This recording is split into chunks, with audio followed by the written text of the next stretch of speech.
Hi everybody, so it's time to do my review of my Xbox Series S. At the time of recording this video, on May the 15th, 2021, I've had the baby next-gen console for 51 days and I've been playing it on pretty much every single one of those days. So I guess for people who are interested, it's time to share what I think. And what I'm going to cover in this video is, do I think the Series S was a good buy? Knowing what I know now, would I have still bought it? How does it compare with the PlayStation 4? Do I think I should have purchased the Series X or a PlayStation 5?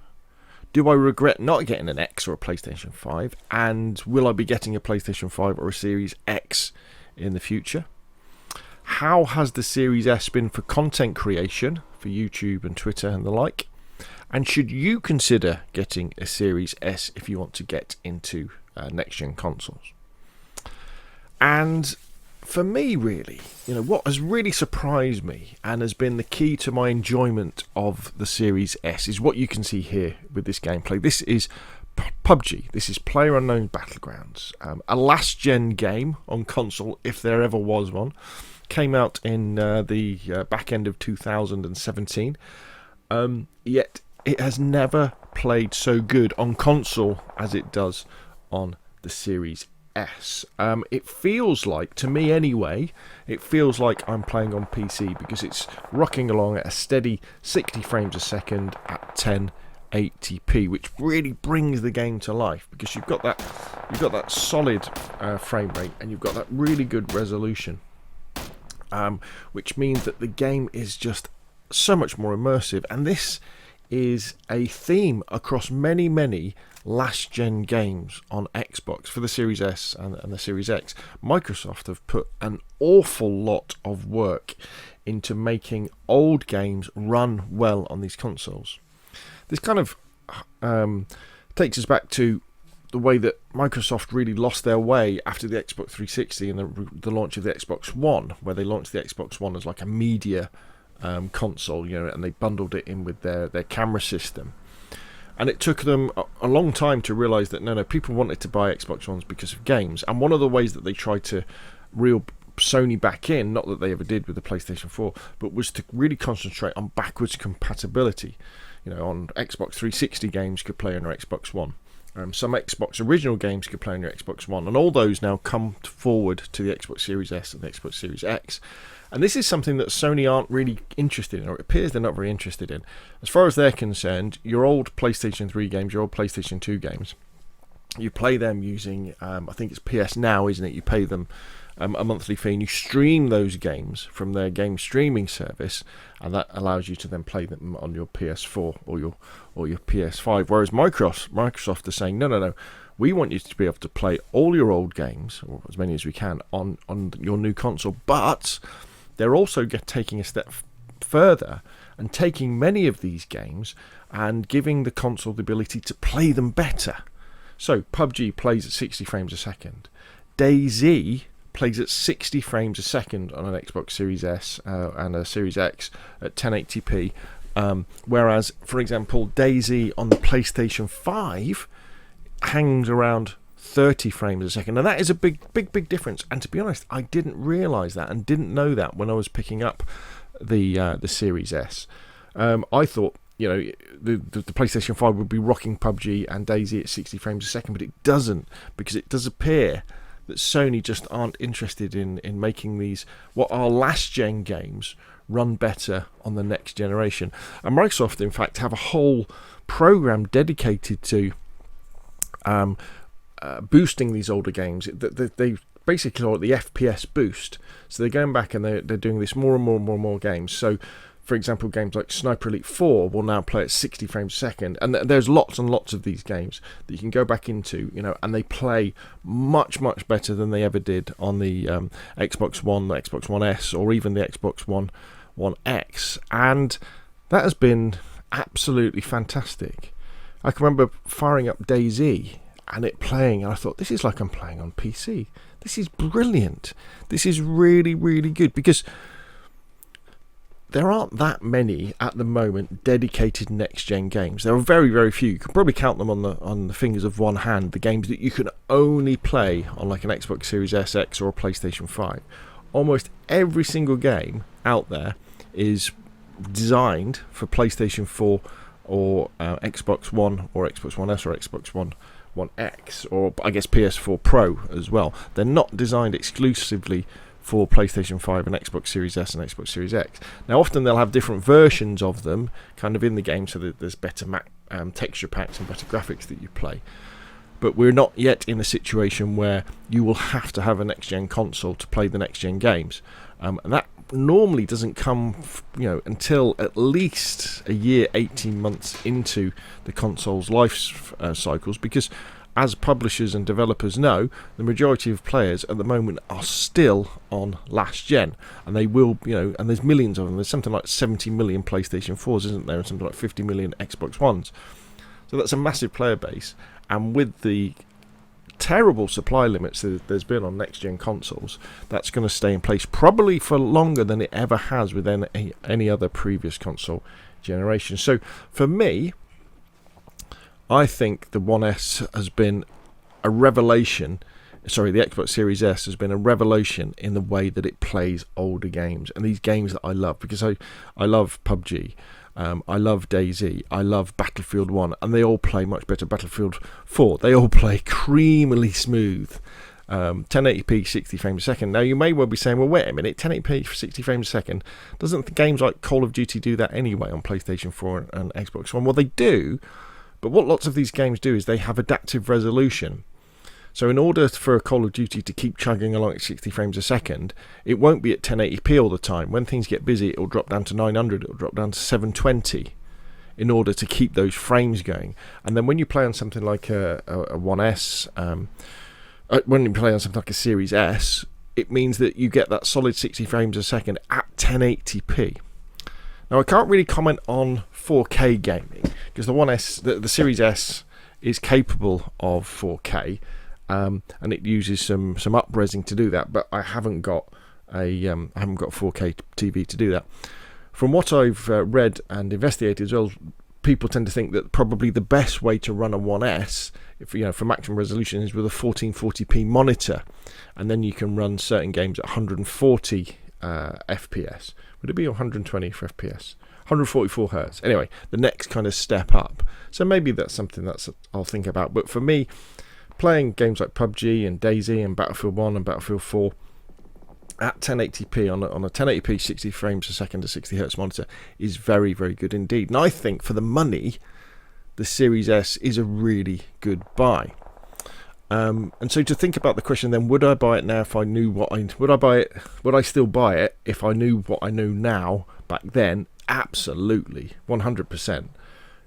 I mean, I bought my One S because I saw they became available on Amazon, and I was like, oh right, and I started to do a bit of research on it, and people were saying, yeah, if you've got a 1080p 60 frames a second TV and not a 4K one, you should buy the One S because it's a great bargain.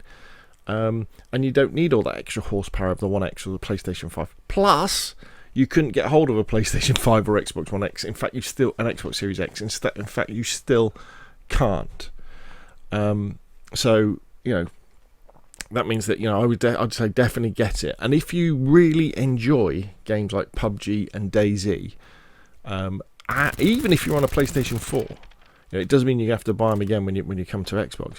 But I would say the Series S, you should definitely consider it, because it is a big step up, and it fires up your love of the games as well. I've played more PUBG in the last sort of month and a half than I've probably played in the last 18 months, because it is a joy to play it now. I don't think having 60 frames a second 1080p really gives me any tactical advantages, but the game just looks so good. You just want to play it. You're like, oh my god, this is so brilliant.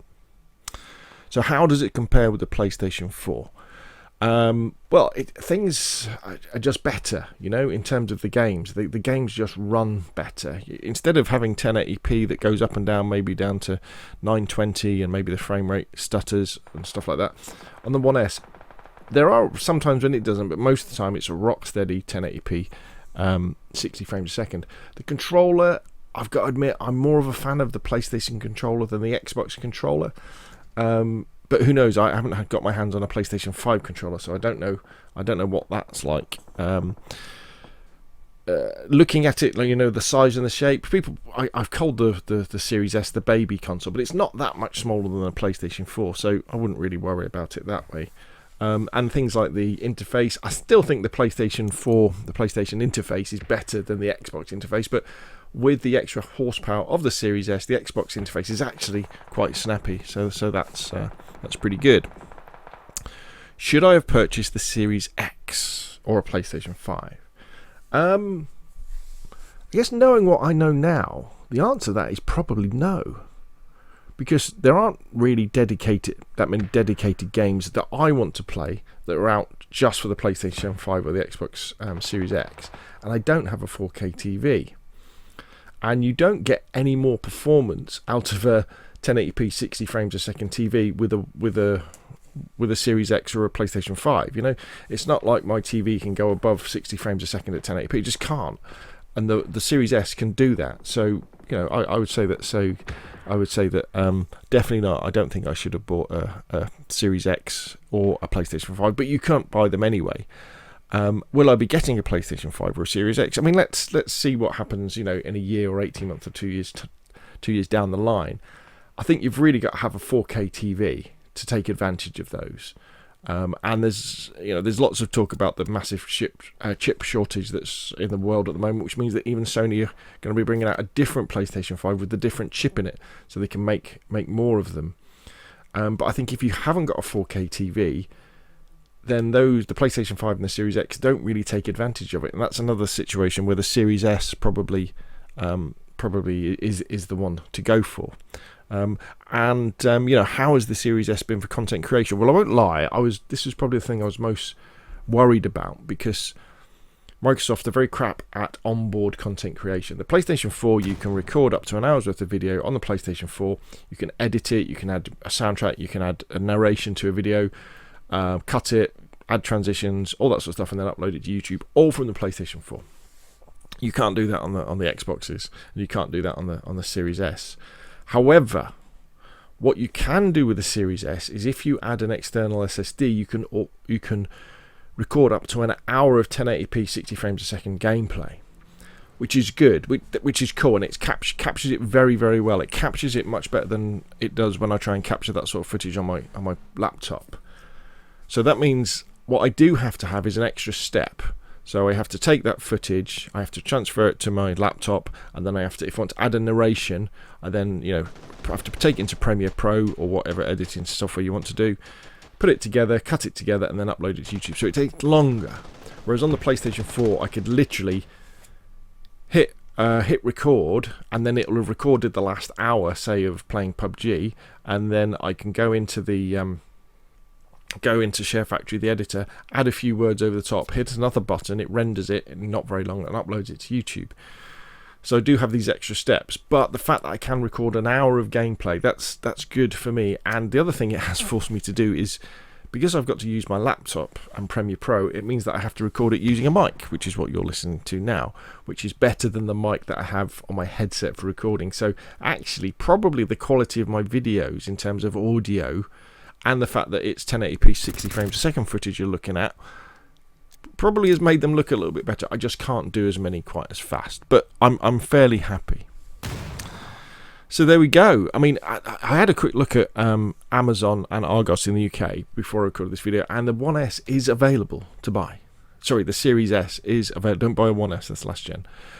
The Series S is available to buy. So I think if you really enjoy playing last gen games, but you're keen to get into next gen, and the games you'd like to play especially are PUBG and DayZ, I think you should really seriously consider the 1S, even if you're a PlayStation fan, even if you play PlayStation, because that bump in performance you get when you start playing DayZ on a Series S or PUBG is phenomenal. Honestly, you will be like, oh wow, this is unbelievable. This is like I'm playing on a high-end PC, and it increases your enjoyment of those games tenfold. And I've been very, very pleased with that. And yeah, I mean, I guess that's it really. I mean, I'm very pleased with my 1S. I'm very pleased that I got it. Will I be buying a PlayStation 5 in the future? I think, when it comes down to it, in the future, maybe 18 months, 2 years down the line, yeah, I'll probably get a PlayStation 5 and a 4K TV. But for now, on my 1080p, 60 frames a second old TV, my 1S, playing PUBG, playing DayZ, playing Battlefield 1, playing Battlefield 4 is very good indeed. And that's even without talking about Game Pass, which, if you like playing lots of different games, is fantastic value, So there we go, Xbox Series S, big thumbs up, very pleased I've got it, even though I'm a big PlayStation fanboy, and I'm looking forward to playing more and more on it. Anyway, I'll leave you with the rest of this PUBG footage for a chicken dinner, solo chicken dinner. What do you think? Put your questions and comments down below. If you enjoyed the video, hit like. If you want to see more of the same, press subscribe, and I will, of course, see you again soon.